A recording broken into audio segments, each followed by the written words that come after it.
it wouldn't be Christmas without the Christmas hat.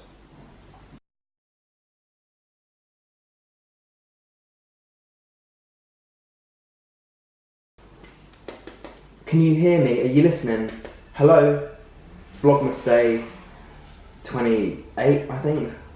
And for this video, I just thought I would show you one of the pieces of work that I had to hand in before Christmas. Now, if you saw my Vlogmas video 11, I showed you my synoptic assessment, which is basically the introduction to my dissertation.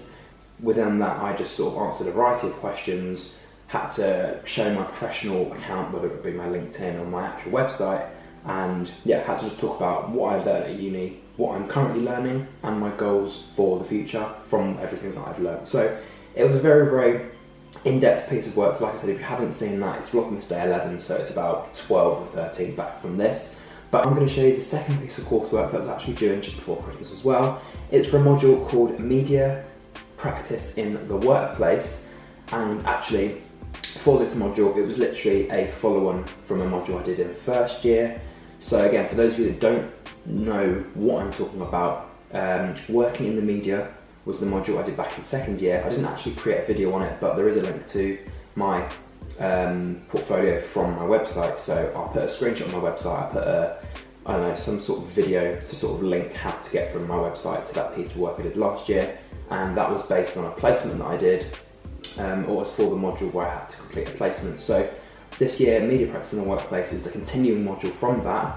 And in this module, we had to just sort of choose a career area, research a load of information about the career area, interview people that are potentially already in that area of media or in the area of whatever we want to go into, and basically just have a long case study. I think it was maximum 20 slides long. So what I'm going to do is I'm going to get it on my screen here. And is there a way I can sort of screen record so I could just add it in afterwards? Wait, I'm going to try and work something out.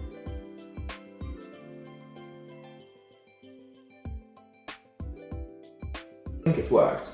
Right, so this is it. Big, basically. I should be able to just insert this on the video. If it does work, fantastic, and if not, what a shame. But like I said, this is the module that was a continuation from back in the first year. It's called Media Practice in the Workplace, as you can see on the screen. Is each week I'm the sort of person that would sort of make a list of what we needed to cover it, but still leave it in my final presentation and just sort of go, this is what I did this week, this is what I actually did this week, and this is what I've learned from doing what I did. I was one of those people. So as you can see, this is the title page, the calendar events and opportunities of media related opportunities, looking at previous student career destinations, such as a guy called Marco, who I don't think he actually came in to do a speak, but we were given information about him, and then where you can research potential careers and research sources. So on the second page, it was literally choosing a job or a career, and I'm that sort of person that I want to go into a social media or marketing sort of role where I'm creating my own content, either for myself or to just promote my brand and my skills and that sort of thing, because I feel like I've done a lot of office work and I've done a lot of work for other companies and that sort of thing, and that's not really the path I want to go in. I want to go in the path of having myself as my brand, having myself as my job. And I did a lot of research into it, and I feel like it's called a multifaceted job, where you don't just do one thing, you do a variety of things. So you create content, you attend meetings, you go to festivals for free, you, I don't know, host interviews, create podcasts. So it's something that it's not just one thing every single day, it's something different every single day. And that's the sort of thing I want to go into. In terms of my job career, I decided to research into social media jobs. And for example, at the bottom you can see the whole, it says choosing your path. So your employability is important, so using LinkedIn, and obviously plans for the future can sometimes include travelling and getting a full-time job. So yeah, put a variety of information on that page, basically just saying, this is the job I want to go into, this is some research that I've done, and this is why I'm interested in this particular role. So again, continuing on from that, I put my social media experience so far. Now I have got a lot more experience from this, but on this slide, I've done a lot of stuff for the university. So I did a couple of takeovers last year. I did an interview with them, which is also on their website, and I hosted a little Q&A session via their social media account. So not mine, via actual NTU social media. So I thought, you know, I might as well just throw that in on there. And also there's a quote from a project coordinator, somebody who's already working at NTU. So again, I just thought I'd just chuck that as evidence that that's the job role I want to continue going into. Had to do a couple of interviews for the case study. So my first interview was with a girl called Abby, and she was actually on the graduate program taking control of the Instagram, which is something that I would like to go into.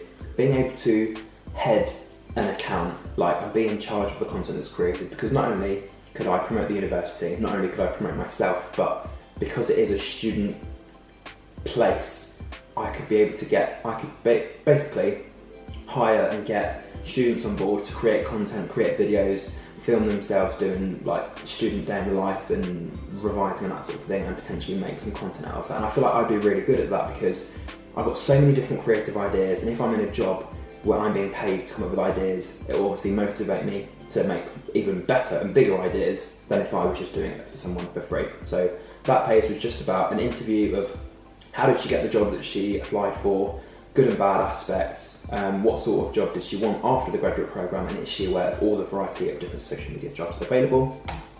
Then we have the job and person specifications. Well, it helps if you can speak, that's a good start.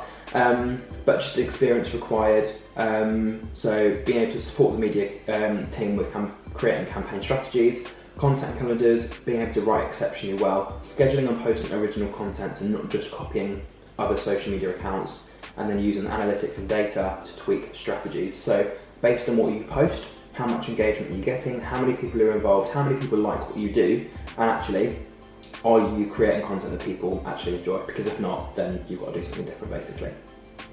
I'm tempted to get my phone and time how long that's been on for. How long that's been on for?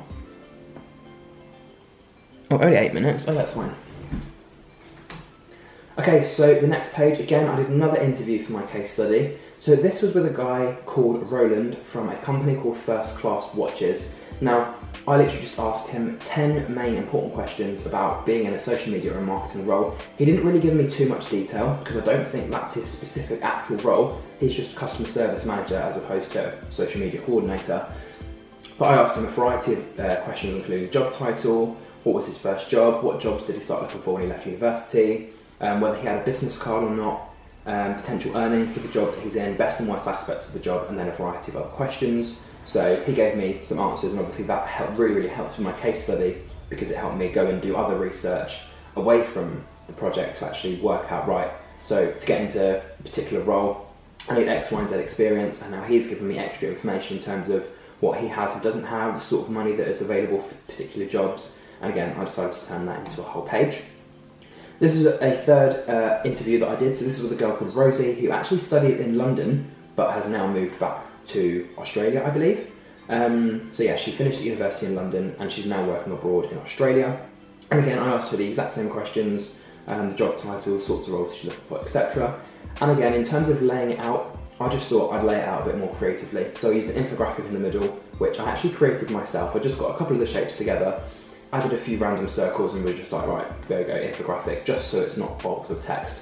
So in terms of what she does in her company, PlayUp, they feature instant private messaging, live streaming news, videos, allow people to engage with friends and provide content around sports. The company size is 51 to 200 with 15 active users on LinkedIn, and since development in October 2011, they are one of the top 5 sport apps across 8 countries worldwide. Now, just those statistics on their own sound absolutely amazing. And I know there are a lot of social media companies, and there's a lot of companies that do the same sort of things, but the fact that they have those sorts of statistics and that they've been running for 8 years, that's a company that has skilled people in it.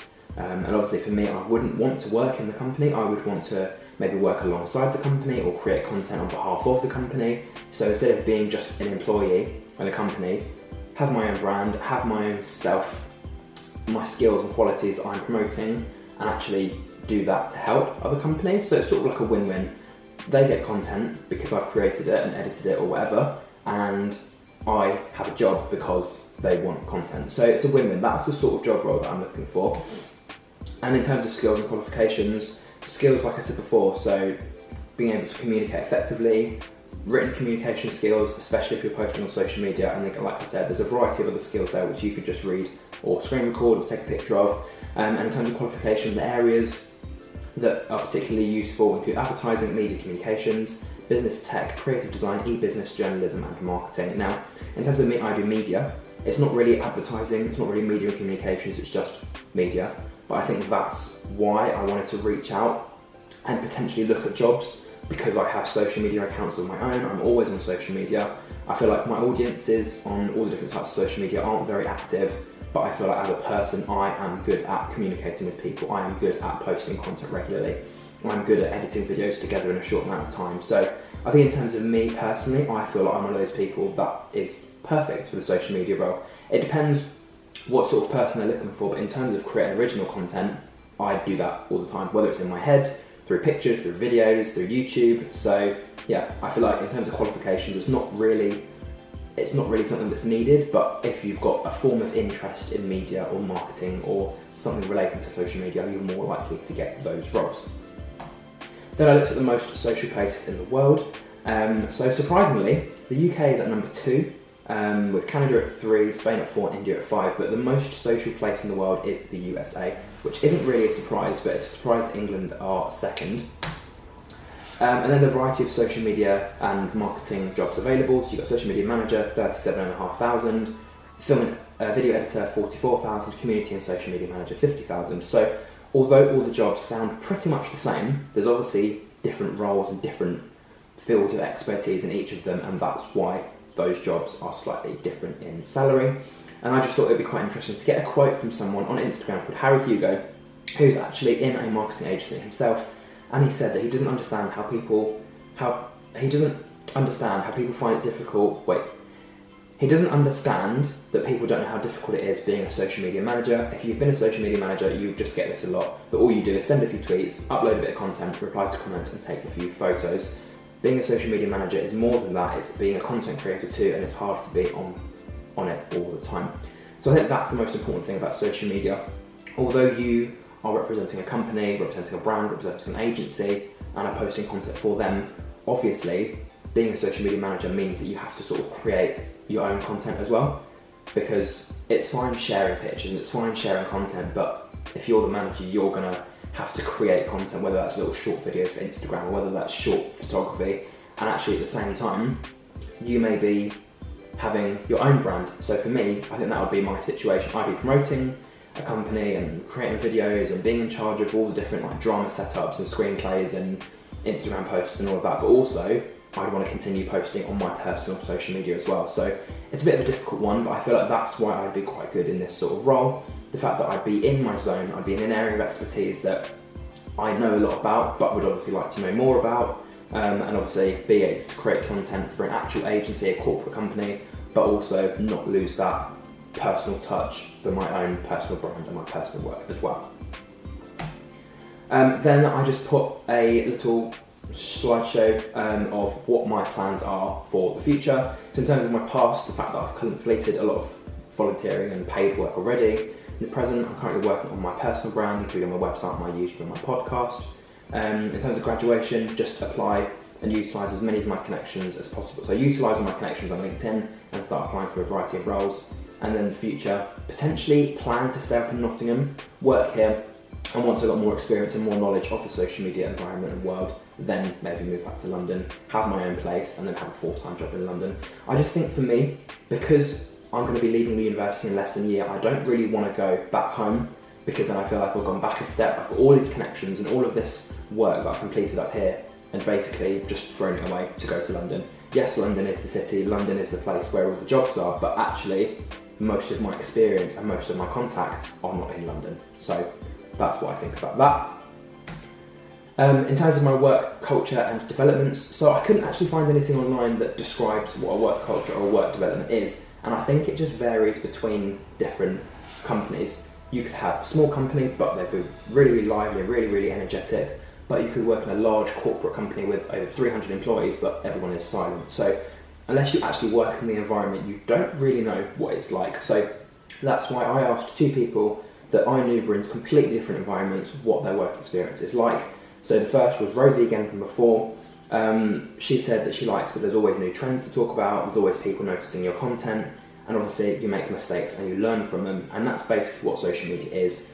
There's always new trends because there's always stories, there's always gossip, there's always something you can just jump on the bandwagon for. People notice your content, and that links with the whole analysing data, finding out statistics of who's seeing what, who's liking what, who's sharing what, and then making mistakes. You might sometimes post something on social media that have a spelling mistake, or you might post something at Halloween that's actually a Christmas picture or something. So you'll post something wrong, or you do something slightly not right. But yeah, you learn from that, and I think that's the fun about social media. It's so easy to delete, and it's so easy to just redo and post it again. What are we at? 16, right, let's stop. So the second person I decided to interview was Eddie Courtine. Now he's recently just graduated from NTU doing a media production degree, I believe. So he's done a lot of videography work for Mansfield Town, he's done a variety of freelance work, he's created graphics, created merchandise for companies, and he's got a very strong LinkedIn profile at the moment. And again, I asked him what his work experience and work culture was like. He said he was mainly tasked to create content for Mansfield YouTube channel and their paid subscription service called iFollow, and there was a quick turnaround for projects. Biggest pro is testing creativity. You can post anything to social media, let yourself go creative. So the two main things I got from his interview, that he is tasked to create content for himself, and there's a quick turnaround on the project, which I think is quite good, because when you're doing social media, you don't want to sort of wait out for 3 or 4 weeks to do something, because by the time you jump on that trend, something else has just become trendy. So I think in terms of social media, I'm very, very good in terms of that, seeing what's online, seeing what's around, and just tick, tick, tick, right, these are 4 topics that have been spoken about this week, need to get content out for these ASAP, next week they're going to become irrelevant. And in terms of testing creativity, the fact that you can post anything to social media, so pictures, videos, like I said here, emojis, jokes, just something that is relatable to the public, that people can understand, and a funny or an interesting, quirky way to sort of show your content rather than just, yo, here's a video. Sort of like, here's a video of a pig jumping on a chicken or something like that. Like, obviously that's not the perfect example, but even something like that, because it's different, because it's weird, and because people might find it stupid, they might engage with it more. And then another quote here in terms of Abby from before, a positive thing from the workshops that she attended was the various sessions which all created, well, they were created in aid of development. Now, she actually did the graduate course, like I said. The graduate scheme is, I think it's 11 months, or it's either 1 month less than a year or 1 month more than a year. But the fact that the workshops are varied, and the fact that the workshops help you develop yourself as a person, I think that's even more of a reason for me to go for it, because I've grown confidence, I've got a creative vision, I know what I want to do, but in terms of where I want to go, that's my problem. So if I was to take on that role, I'd be able to gain real experience at the university, but also work out what I did and didn't enjoy about social media aspects. Then I decided to do a couple of pages on social media trends that are available. Obviously this differed from person to person, because I know a lot of people didn't want to do a social media manager or social media marketing role. They just wanted to do something like a planner, not a wedding planner, but like a media planner or a marketing analyst or a videographer.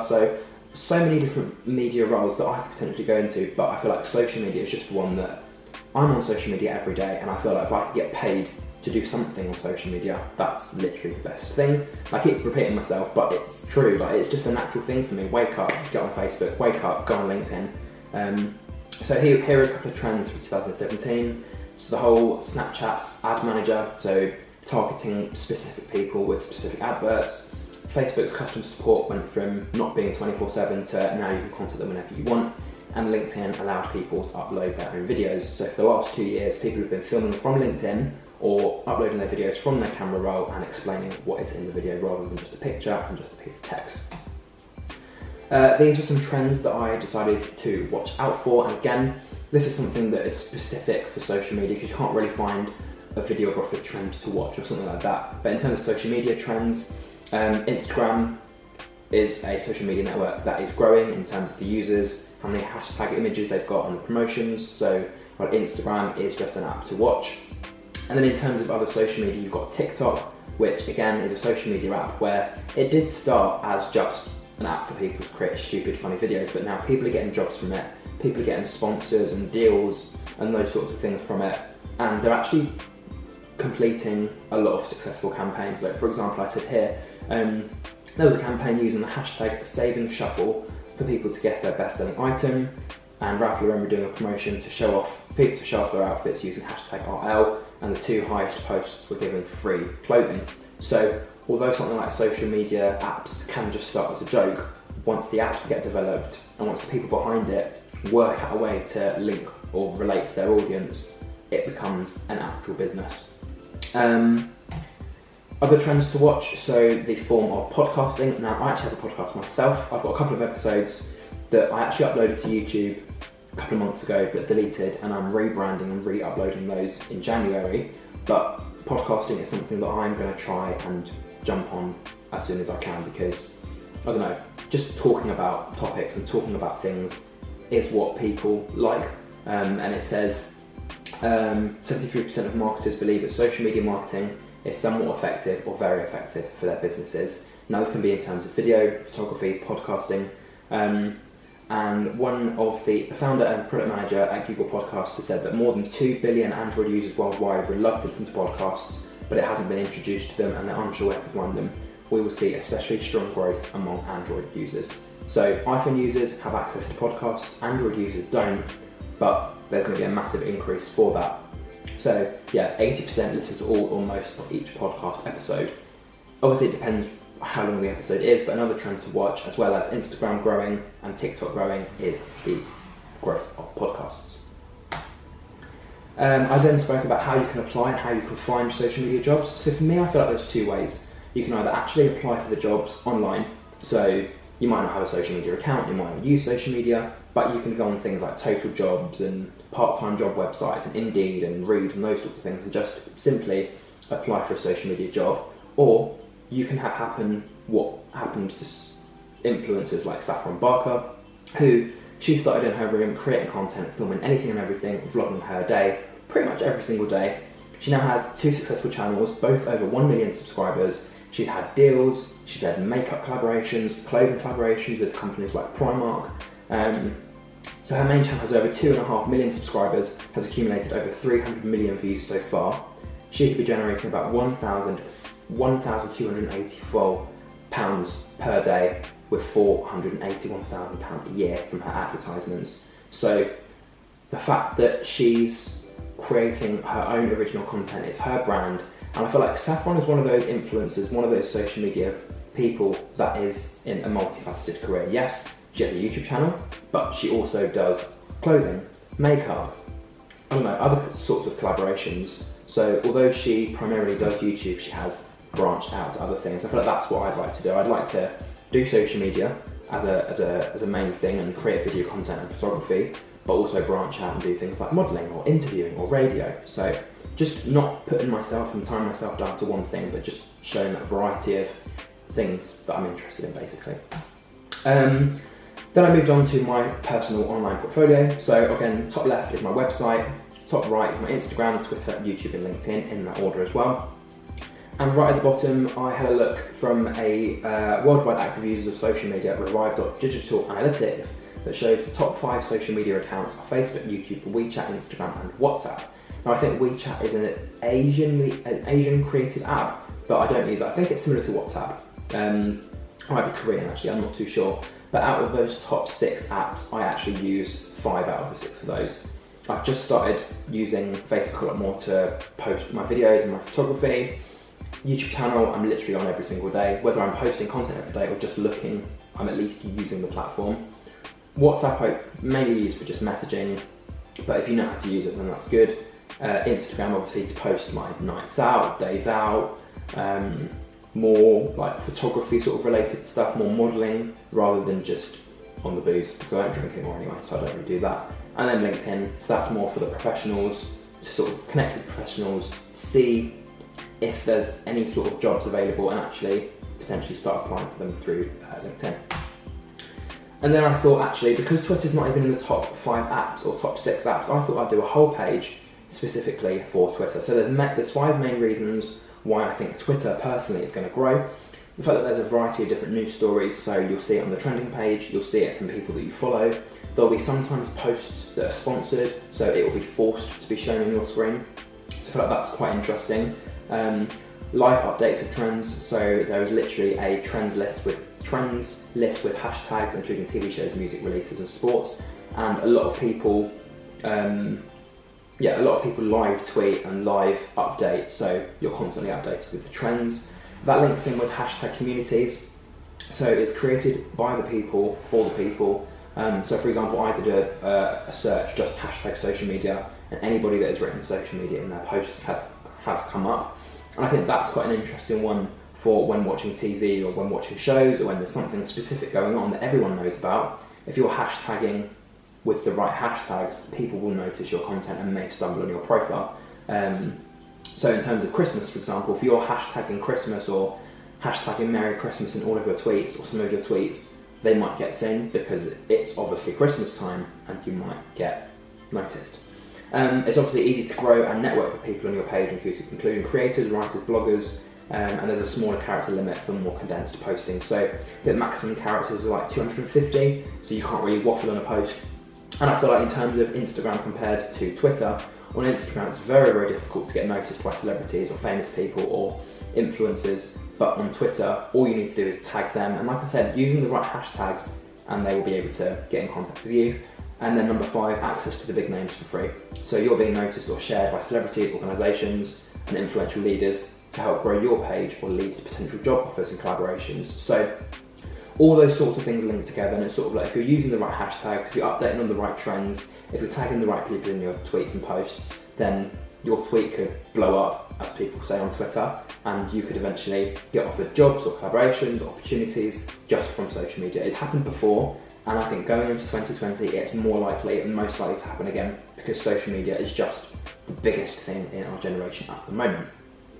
I decided to research some live job adverts. So this is a job advert from a company called Team 17 Digital. This is not how the job advert looks. I just did it to make it look a little bit more professional.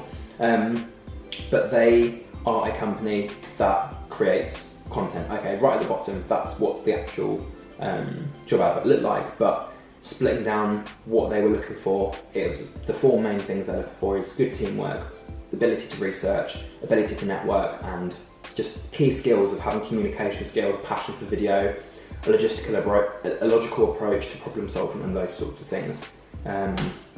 So yeah, media practice in the workplace, that was literally it basically. So a lot of information to take in and a lot of things for me to think about personally in terms of what do I want to do after university. But I think in terms of now, I'm just taking that as a piece of coursework that's been handed in, and it's now just getting a load of creative ideas in my mind for actually when I do get into like April, May, and it does start getting closer to me leaving university, what do I want to go into, what do I eventually want to achieve. But I think that doesn't stop me posting on my social media accounts. I'm going to always be posting on Facebook, Twitter, Instagram, Snapchat, WhatsApp, LinkedIn, YouTube, podcasting. So you won't not see my face, and I'm not going to ever take time off of social media. But I just thought I'd just show you a little insight to what my social media is, and actually my job role goal for the future. So yeah. If you did enjoy this video, don't forget to like, comment, share and subscribe. If you are also doing a module like this at university or at school, or if you're about to take on this module, obviously you're more than welcome to get in contact with me on any form of social media that you can find, probably not YouTube because I have notifications turned off for that. But again, if you did enjoy this video, don't forget to like, comment, share and subscribe. If you're enjoying the Vlogmas videos so far as well, obviously don't forget to share them, support me, comment, leave some likes, that sort of thing, and some constructive feedback for next year if possible. So, that is it for this video. Like I said, if you enjoyed it, don't forget to support me, and I will be back tomorrow for another Christmas festive video. Sorry, I had a little bit in my eye. I think my eyes are still falling asleep. Right, until then, goodbye.